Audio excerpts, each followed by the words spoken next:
എല്ലാ കൂട്ടുകാർക്കും ക്യൂസ് ബുക്കിന്റെ പുതിയൊരു വീഡിയോയിലേക്ക് സ്വാഗതം.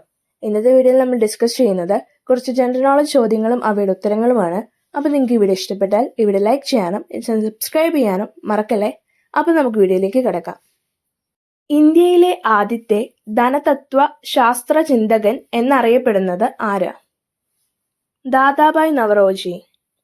കേരള സംസ്ഥാനത്തെ സൂചിപ്പിക്കുന്ന GST ഐഡന്റിഫിക്കേഷൻ നമ്പർ എത്ര? 32. വിദ്യാഭ്യാസ അവകാശ നിയമം പ്രാബല്യത്തിലായതെന്ന്? 2010 ഏപ്രിൽ 1. 2007 മുംബൈ ഭീകരാക്രമണത്തിന്റെ പശ്ചാത്തലത്തിൽ പാർലമെന്റ് പാസാക്കിയ ഭീകരവിരുദ്ധ നിയമം ഏത്? UAPA. ശരീരത്തിലെ ഏത് അവയവുമായി ബന്ധപ്പെട്ടതാണ് ഓർഗൻ ഓഫ് കോർട്ടി? ചെവികൾ. രക്തത്തിൽ അധികമുള്ള കാൽസ്യത്തെ അസ്ഥികളിൽ സംഭരിക്കാൻ സഹായിക്കുന്ന ഹോർമോൺ ഏത്? കാൽസിറ്റോണിൻ. രക്തത്തിലെ യൂറിക് ആസിഡിന്റെ അളവ് കൂടുമ്പോൾ ഉണ്ടാകുന്ന രോഗമേത്? ഗൗട്ട്.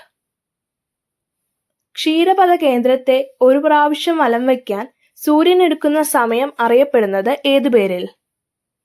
Cosmic year. സ്ഥിരതയുള്ള മൂലകങ്ങളിൽ ഏറ്റവും വലിപ്പം കൂടിയ ആറ്റം ഉള്ളത് ഏതിനാണ്? സീസിയം. ഡോളമൈറ്റ് ഏത് ലോഹത്തിന്റെ അയിരാണ്? മഗ്നീഷ്യം. മലയാള ലിപി ആദ്യമായി അച്ചടിക്കപ്പെട്ട ഹോർത്തൂസ് മലബാറിക്കസ് ഏത് ഭാഷയിൽ രചിച്ച കൃതിയാണ്? ഇതിനുത്തരം താഴെ കമന്റ് ചെയ്യാൻ മറക്കല്ലേ.